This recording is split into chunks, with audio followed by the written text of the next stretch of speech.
और इस समय मेरे साथ एक्सक्लूसिवली बात करने के लिए जुड़ रहे हैं भारतीय जनता पार्टी के मेंबर ऑफ पार्लियामेंट गौतम गंभीर, जो जाने माने क्रिकेटर भी हैं। गंभीर साहब, आपका स्वागत है। लेकिन मेरा पहला सवाल आपसे यह है कि अरविंद केजरीवाल का कहना है कि दुनिया मनीष सिसोदिया की तारीफ कर रही है, लेकिन बीजेपी की सरकार उन पर सीबीआई छोड़ रही है। वो कट्टर ईमानदार है। देखिए, पिछले 7 साल से वो इसी तरीके के भाषण देते रहते हैं और उनके पास कुछ देने के लिए है नहीं। 7 साल से कुछ तो और खोला नहीं दिल्ली में, सिर्फ मुंह खोलने के अलावा।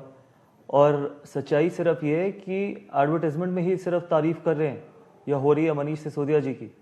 और जो सच्चाई है वो आप सबके सामने बाहर आ जाएगी। अगर इतने ईमानदार है, इतने ही कट्टर ईमानदार है, तो इतना पैनिक क्यों क्रिएट कर रहे हैं?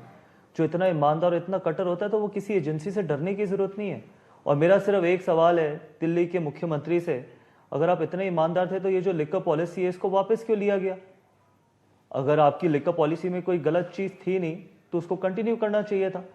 और जब आप अगर आपने कुछ गलत किया नहीं है तो फिर इस तरीके से क्यों इतना पैनिक मचा रहे हैं? वो अखबार सच्चाई ये है कि वो एक विदेशी अखबार हो चुके हैं। वो एक विदेशी अखबार का सर्टिफिकेट दिखा रहे हैं, उसकी कटिंग दिखा रहे हैं। बोलिए, देखिए, वो ऐसा करके दिखा रहे हैं कि देखिए ये अखबार के अंदर पूरा कैटेगोरिकली लिखा गया है हम अच्छा काम कर रहे हैं, और उसी दिन सीबीआई भेज दी गई।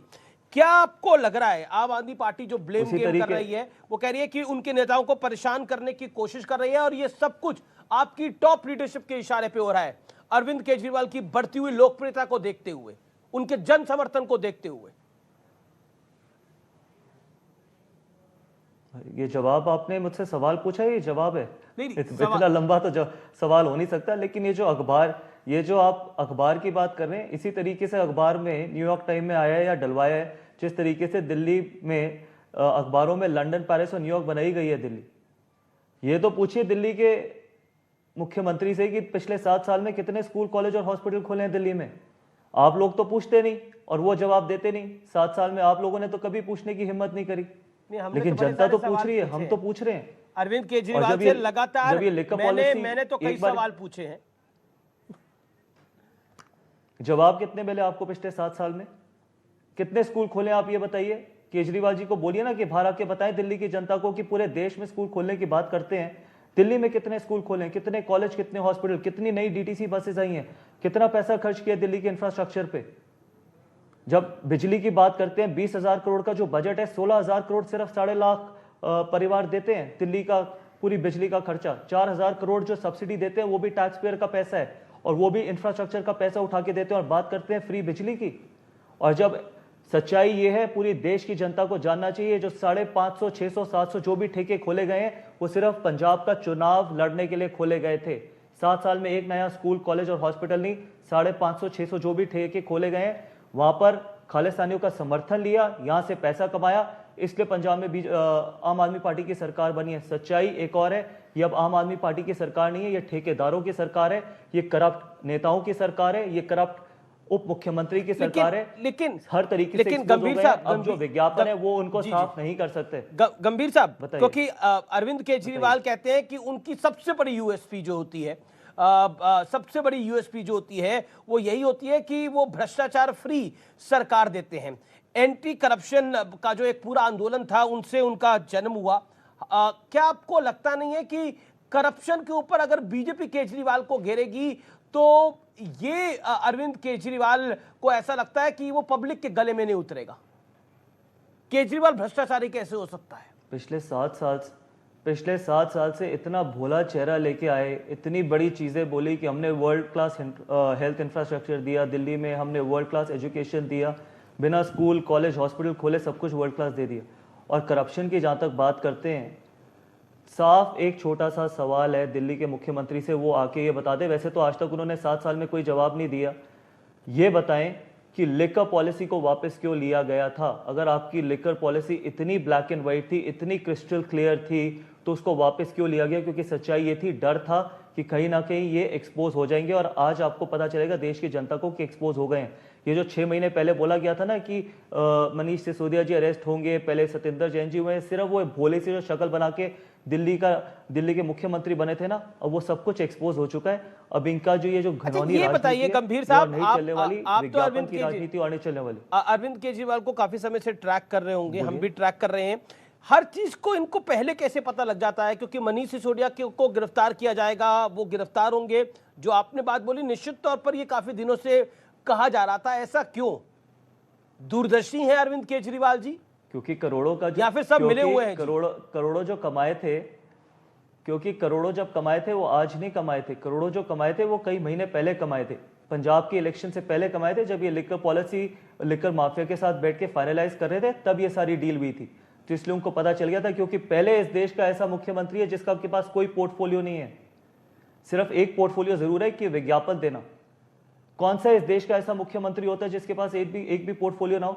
ये भी सवाल आप उनसे नहीं पूछते, ये भी सवाल आप उनसे नहीं पूछते कि दिल्ली में पिछले 7 साल में क्या काम हुआ है? पूछा गया, कई सवाल पूछे गए हैं। आपको ये भी जानना जरूरी है, आपके माध्यम से लोगों को ये भी जानना जरूरी है, दुनिया की सबसे पोल्यूटेड सिटी है दिल्ली, और उसमें दिल्ली के मुख्यमंत्री जो विज्ञापन मंत्री हैं वो कहते हैं वर्ल्ड क्लास दिल्ली बनाना चाहते हैं। अरे वो तो अब इंडिया की बात कर रहे हैं, वो कह रहे हैं मैं हिंदुस्तान को नंबर 1 बनाना चाहता हूं। वो कहते हैं कि मैं इंडिया को नंबर 1 बनाना चाहता हूं, और इसी मुहिम से परेशान हो गई है भारतीय जनता पार्टी। हाँ, सच्चाई है, क्योंकि करोड़ों के विज्ञापन देते हैं, करोड़ों के ऐड देते हैं मीडिया को, और मैं आप सब लोगों की मजबूरी समझता भी हूँ, इसमें कोई नहीं, हमारी कोई मजबूरी नहीं है गौतम जी, हमारी कोई मजबूरी नहीं है। हमारी एक ही मजबूरी है कि जनता के सवालों को पब्लिक के सामने रखना, और वो हम करते हैं बखूबी, तभी शायद हम नंबर 1 है। आपकी मजबूरी ये भी है क्योंकि इतने बड़े बड़े ऐड चलाते हैं आप उनके, इतने बड़े बड़े ऐड दिखाते हैं आप उनके, कभी उनसे सवाल नहीं पूछते। आज तक तो कभी ये सवाल पूछा नहीं, 7 साल में मीडिया में किसी ने ये सवाल नहीं पूछा कि एक स्कूल, कॉलेज, हॉस्पिटल नहीं, एक फ्लाईओवर बना है 7 साल में दिल्ली में, और वो दिल्ली को वर्ल्ड क्लास सिटी बनाते हैं। नहीं, अब तो आप ही के माध्यम से मेरा सवाल अरविंद केजरीवाल को किसी और ने क्रिएट नहीं किया। देखिए मेरा ये बहुत जरूरी जवाब है। जी, अरविंद केजरीवाल को ये मैं, क्योंकि आपने मुझे बोला मेरा 22 साल का, मैं एक पॉइंट तो मुझे आप रखने दीजिए। 22 साल का मेरा अनुभव है, और अरविंद केजरीवाल को मैं तब से फॉलो कर रहा हूं जब से वो आरटीआई कार्यकर्ता थे, और जब उन्होंने अन्ना हजारे वाला आंदोलन करा, फिर उन्होंने बच्चों की अपनी कसम खाई कि वो पॉलिटिक्स में नहीं आएंगे, लेकिन कुछ कारण रहे वो राजनीति के अंदर आ गए। लेकिन मेरा महत्वपूर्ण पॉइंट इस समय ये है, वो इंडिया को नंबर 1 कुछ कारण, वो क्या कारण रहे? कुछ कारण क्या होते हैं? कुछ कारण, अन्ना हजारे कहाँ हैं, बाकी जो इनके साथी है वो कहाँ आज इनके साथ, सब छोड़ के चले गए। और वो, मैं इस चीज से डाइवर्ट ही नहीं करना चाहता, क्योंकि ये डाइवर्ट करने वाली पॉलिटिक्स है। मैं इस मुद्दे से नहीं डाइवर्ट करना चाहता। मुझे आप ये बताइए, क्या आपके माध्यम से दिल्ली, लंदन, पेरिस या न्यूयॉर्क बनी है? अगर आप इसका जवाब दे दें आपके माध्यम से, अरविंद केजरीवाल कुछ भी नहीं है, मीडिया क्रिएटेड एक व्यक्ति है। अगर आज भारतीय जनता पार्टी एक व्यक्ति के साथ लड़ाई लड़ रही होती तो शायद 7 साल पहले हरा चुकी होती उसको। हम एक परछाई, मीडिया क्रिएटेड परछाई से लड़ाई लड़ रहे हैं, और जब आप ऐसी परछाई से लड़ाई लड़ने जाते हैं तो आपको 100 गुना ज्यादा मेहनत करनी पड़ती है। करोड़ों का बजट हमारे पास नहीं है, हम बड़े बड़े विज्ञापन नहीं देते। अरविंद केजरीवाल की जो नैरेटिव सेट करने वाली बात है वो सिर्फ आप ही लोगों के माध्यम से लेकिन होता है। अरविंद केजरीवाल, जनता जवाब जरूर देगी। अरविंद केजरीवाल कह रहे हैं कि नैरेटिव बीजेपी की सरकार सेट करने की कोशिश कर रही है कि मैं भ्रष्टाचारी हूं। आपके एक मेंबर ऑफ पार्लियामेंट है परवेश वर्मा जी, उन्होंने तो बोला कि इस पूरे भ्रष्टाचार के प्रोड्यूसर, डायरेक्टर सब अरविंद केजरीवाल है, विलेन सिर्फ मनीष सिसोदिया को बना दिया गया है। देखिए, वो उनका बयान है। मेरा सिंपल बयान ये रहता है, और मेरा सिंपल सोच ये रहती है कि अगर मैंने कुछ जिंदगी में गलत नहीं किया तो मैं किसी भी एजेंसी से नहीं डरूंगा। आप किसी भी एजेंसी को मेरे घर पे बिठा दीजिए, मेरे घर बुला लीजिए, मेरे को कोई डर नहीं है, क्योंकि मैंने कुछ गलत नहीं किया। सब कुछ, मेरी जिंदगी ब्लैक एंड व्हाइट है। तो अगर आपकी सब कुछ ही इतने ईमानदार, कट्टर है, तो फिर इतना डर किस चीज का है? प्रेस कॉन्फ्रेंस करने की क्या जरूरत है? आप ही तो कहते हैं मनीष सिसोदिया बिल्कुल साफ बाहर आ जाएंगे, तो फिर इतनी बड़ी बड़ी प्रेस कॉन्फ्रेंसेज, उनके सारे नेता प्रेस कॉन्फ्रेंसेज कर रहे हैं, क्यों? आपको तो किसी एजेंसी का डर नहीं होगा, मुझे किसी एजेंसी का डर नहीं है, तो फिर मनीष सिसोदिया को किस चीज की एजेंसी का डर क्यों हो रहा है? इतनी सीबीआई का। अरविंद केजरीवाल इतने पैनिक क्यों क्रिएट कर रहे हैं? और लिकर पॉलिसी वापस क्यों ली गई थी? सवाल सिर्फ इतना सा है, 10 सवाल पूछ लीजिए, 100 सवाल पूछ लीजिए, उनका नैरेटिव क्रिएट कर दीजिए, उनकी फिर छवि बेहतर कर दीजिए, न्यूयॉर्क टाइम्स में, खलीज टाइम में, जहां मर्जी ऐड दे दीजिए। दिल्ली में कोई नई रोड नहीं बनी, दिल्ली में पिछले 7 साल में कोई नया काम नहीं हुआ। मैं आपके माध्यम से कहना चाहता हूं कि अगर दिल्ली ऐसे ही चलती रही और ऐसे व्यक्ति के पास रही तो दिल्ली अगले आने वाले 10 साल में रहने लायक जगह नहीं रहेगी, क्योंकि दिल्ली की जिम्मेदारी आपकी भी है, मेरी भी है। मैं दिल्ली में पैदा हुआ हूं, मेरे बच्चे दिल्ली में रहते हैं। ये सिर्फ हमारे लिए दिल्ली नहीं है, हमारे आने वाले बच्चों की भविष्य का सवाल है। और इस व्यक्ति ने पिछले 7 साल में दिल्ली का ये हाल किया है। बहुत ही खराब चीज हुई है, नहीं, क्योंकि ये तो बहुत लोगों ने मैं आपकी सोचा था बात कि से दिल्ली का कुछ आपकी बेहतर बात से करेंगे। सहमत हूं कि दिल्ली के अंदर पोल्यूशन अनकंट्रोल्ड है। अभी सर्दियां आएंगी, हमें अक्टूबर नवंबर के अंदर यहाँ पर इस तरह का साफ पानी, एटमॉस्फेयर दिखाई देगा कि जो कि साफ बहुत पानी, जब बहुत भी समस्या बारिश बड़ी हो होती जाती है, जब भी बारिश होती है पूरी दिल्ली डूब जाती है। आज दिल्ली का ट्रांसपोर्ट सिस्टम देख लीजिए, एक नई डीटीसी बस नहीं है, ठीक है। आज आप दिल्ली का इंफ्रास्ट्रक्चर देख लीजिए, कोई नया फ्लाईओवर नहीं बना। आज दिल्ली में एक नया स्कूल नहीं बना, एक कॉलेज नहीं बना। मोहल्ला क्लिनिक वर्ल्ड क्लास है। आप मुझे बताइए, आप अपने माध्यम से बताइए, आप अपने बच्चों को मोहल्ला क्लिनिक में भेजेंगे? आप अपने बच्चों को गवर्नमेंट स्कूल्स में भेजेंगे पढ़ने के लिए? अगर आप भेज सकते हैं, अगर आप अपने बच्चों को लेकिन मोहल्ला देखिए क्लिनिक में भेज उसी सकते हैं, मॉडल पर मैं देखिए आपके एक जैसे मीडियम में खड़ा होकर जैसे कहूंगा वर्ल्ड जैसे क्लास। जैसे जैसे मोदी जी चुनाव जीत रहे हैं देश के अंदर, वैसे अरविंद केजरीवाल दिल्ली के अंदर अपना दूसरा चुनाव जीते हैं और बड़े मैंडेट के साथ जीते हैं।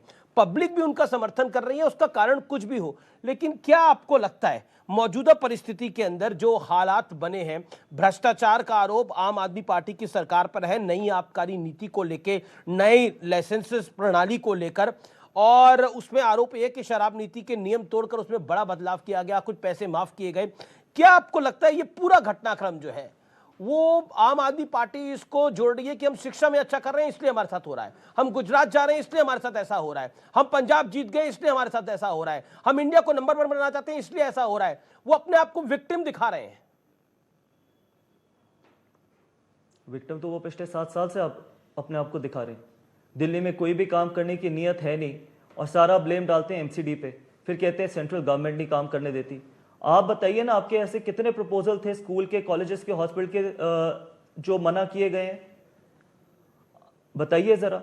सच्चाई ये, जब आप इलेक्शन की बात करते हैं, पिछले इलेक्शन की जब आपने बात करी कि अरविंद केजरीवाल जी जीते थे, सबसे बड़ा सच ये है कि सिर्फ मुफ्त में बिजली और पानी देके जीते थे। दुनिया में सिर्फ मुफ्त में कुछ नहीं मिलता, गुलामी मिलती है। दिल्ली को गुलाम बनाना चाहते हैं, सक्षम नहीं। बहुत बहुत शुक्रिया आपका हमारे साथ जुड़ने के लिए, आपका बहुत बहुत शुक्रिया हमारे साथ जुड़ने के लिए। क्या आपको लगता है कि इस पूरे मामले के अंदर, जैसा बीजेपी कह रही है कि मनीष सिसोदिया अब जेल जाएंगे और ईडी की कार्रवाई भी होगी? देखिए एजेंसीज अपनी कार्रवाई कर रही है और जो भी सच होगा वो पूरी देश की जनता के सामने आएगा। अगर आपने गलत किया तो आपकी जगह बाहर नहीं, जेल में। अगर आपने करोड़ों कमाए, अगर आपने इस पैसे से पंजाब का इलेक्शन लड़ा है और खालिस्तानियों के समर्थन से जीता है, तो फिर आपका जेल जाना ही बनता है ना। अगर आज मैंने कुछ गलत काम किया, अगर मैंने करोड़ों की करप्शन करी है, तो मेरा भी बाहर रहना नहीं बनता, मेरे को भी जेल जाना बनता है। असली जगह मेरी जेल में। तो सच्चाई आप सबके सामने आ जाएगी, थोड़ा इंतजार करिए और इतना पैनिक मत क्रिएट करिए अरविंद केजरीवाल जी। बहुत बहुत शुक्रिया गौतम गंभीर, आज का इस महत्वपूर्ण दिन पे जुड़ने के लिए, हमारे साथ संवाद करने के लिए, और आपको और आपके परिवार को जन्माष्टमी की हार्दिक शुभकामनाएं। राधे राधे। आपको भी आपके सारे चैनल को बहुत बहुत शुक्रिया, थैंक यू सो मच। ये थे गौतम गंभीर, अपनी बात को स्पष्ट रूप से रखते हुए कहा मीडिया द्वारा क्रिएटेड